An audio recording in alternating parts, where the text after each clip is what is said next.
জিনিসটা নাকি রান্না করলে রান্নার স্বাদ দ্বিগুণ বেড়ে যায়। তাই আমি তোমাদেরকে আজ মাটির কড়াই রান্না করে দেখাচ্ছি। আমি এবার মালাইটা দিয়ে দেবো। বন্ধুরা, এটা আমার ভালো করে মাখা হয়ে গেছে। নমস্কার বন্ধুরা, welcome back to my channel মিসমি কিচেন উইথ ব্লগস। আশা করি তোমরা ভালো আছো, সুস্থ আছো, আর আমিও ভালো আছি, সুস্থ আছি। আজ একটা নতুন রেসিপি নিয়ে তোমাদের সামনে হাজির হয়েছি। আজ বানাতে চলেছি মালাই চিকেন। বন্ধুরা, তোমরা তো সবসময় চিকেন কষা, চিকেনের ঝোল, চিকেনের অন্য কোনো রেসিপি তোমরা সবসময় খেয়ে থাকো। আজ আমি তোমাদের বানিয়ে দেখাবো চিকেন মালাই। তাহলে মালাইটা করার জন্য আমি চিকেনটাকে ম্যারিনেট করে রাখবো 1 ঘন্টার জন্য। চলো বন্ধুরা, ম্যারিনেট করে নিই। বন্ধুরা, আমি এখানে 1.5 কেজি পরিমাণে চিকেন নিয়ে নিয়েছি। এবার আমি পরিমাণ মতো চিকেনের মধ্যে লবণ দিয়ে দিচ্ছি, আর দিয়ে দিচ্ছি জিরে গুঁড়ো, লঙ্কা গুঁড়ো আর হলুদ গুঁড়ো।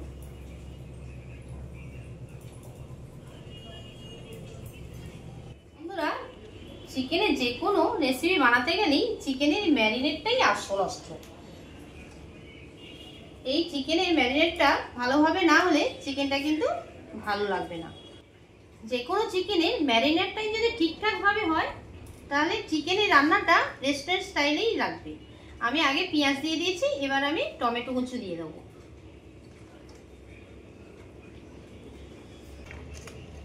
এর মধ্যে দিয়ে দেবো ধনে পাতা কুচি, আর দিয়ে দেবো রসুন বাটা, আদা বাটা, আর পরিমাণ মতো তেল। এটা আমি সরষের তেল দিয়েছি, আর দিয়ে দেবো টক দই। টক দইটা ম্যান্ডেটরি। এবার আমি ভালো করে মাখিয়ে নেব।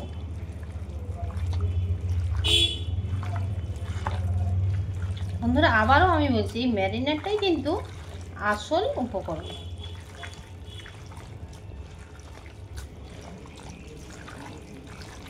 চিকেনে আমি তোমাদের তো দেখালাম সব উপকরণগুলো দিয়েছি, আর আসল মেন উপকরণটাই দেওয়া হয়নি। আমি এবার মালাইটা দিয়ে দেবো। এটা আমার নারকেলের দুধ দিলাম। এই জন্যই এই চিকেনের প্রিপারেশনটার নাম দেওয়া হয়েছে মালাই চিকেন। বন্ধুরা, এটা আমার ভালো করে মাখা হয়ে গেছে। এটা আমি এবার 1 ঘন্টার জন্য ঢাকা দিয়ে রাখবো। এবার এটা আমি 1 ঘন্টার জন্য ঢাকা দিয়ে রাখছি। আজকের এই রান্নাটা একদম আমি মাটির কড়াতে রান্না করে তোমাদের দেখাচ্ছি। বন্ধুরা, আমি আগেই ছোটবেলা থেকে শুনেছি মাটির জিনিসে নাকি রান্না করলে রান্নার স্বাদ দ্বিগুণ বেড়ে যায়। তাই আমি তোমাদেরকে আজ মাটির কড়ায় রান্না করে দেখাচ্ছি। চলো বন্ধুরা, তাহলে দেখতে থাকো। আমি আগে তেল দিয়ে দিয়েছি। যতক্ষণ চিকেনটা ম্যারিনেট হচ্ছে ততক্ষণ আমি রান্নার মশলাটা কষিয়ে নিচ্ছি। হয়ে গেছে, কড়াই দিয়ে দিচ্ছি একটা বড় এলাচ, ছোট এলাচ 2টো এলাচ, আর দিয়ে দিচ্ছি গোলমরিচ আর লবঙ্গ, আর দিয়ে দিচ্ছি একটা তেজপাতা।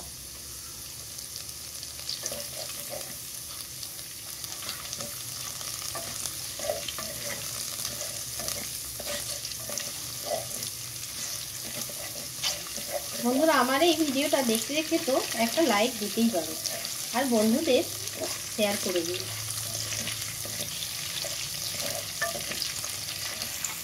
এবার আমি বেরেস্তা সাইজের পেঁয়াজগুলো কেটে নিয়েছি। এবার আমি কড়াই দিয়ে দিচ্ছি।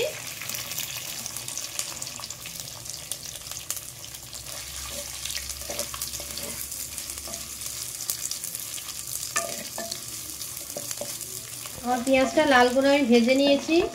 আমি যে কড়াই যে পেঁয়াজটা দিয়েছিলাম লাল করে ভাজা হয়ে গেছে। এবার আমি আদা বাটা, রসুন বাটা, লঙ্কা গুঁড়ো, আর দিয়ে দিচ্ছি লবণ। এগুলো এবার ভালো করে কষিয়ে নেব।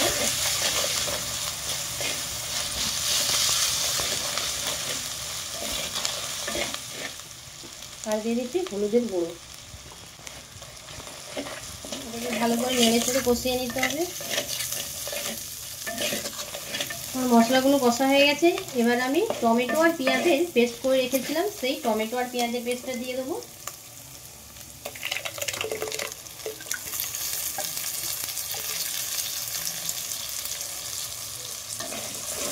আবারও সেই একই রকমভাবে ভালো করে কষিয়ে নেবো। হয়ে গেছে, সাইডে তেল ছেড়ে গেছে বন্ধুরা। এবার আমি যে চিকেনটা ম্যারিনেট করে রেখেছিলাম ওই চিকেনটা এবার মশলার মধ্যে দিয়ে দেবো। চিকেনটা সব দিয়ে দিচ্ছি।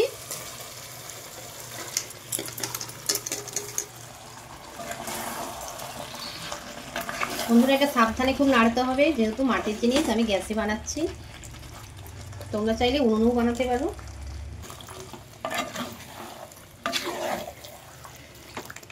এবার একটু আমি ঢাকা দিয়ে রাখবো 5 মিনিটের জন্য। বন্ধুরা এটা আবার 5 মিনিট পর আমি চলে এসেছি। বন্ধুরা আমার চিকেনটা হয়ে গেছে, এবার আমার সার্ভ করে নিই। বন্ধুরা আমার মালাই চিকেনটা রেডি হয়ে গেছে, এবার আমি খেয়ে দেখবো কেমন হয়েছে।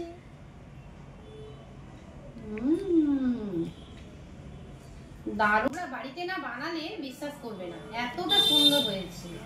বন্ধুরা আমার ভিডিওটা যদি তোমাদের ভালো লেগে থাকে লাইক কমেন্ট শেয়ার আর সাবস্ক্রাইব করে পাশে থাকার অনুরোধ রইল। তাহলে ভিডিওটা এতটুকুই, বাই বাই।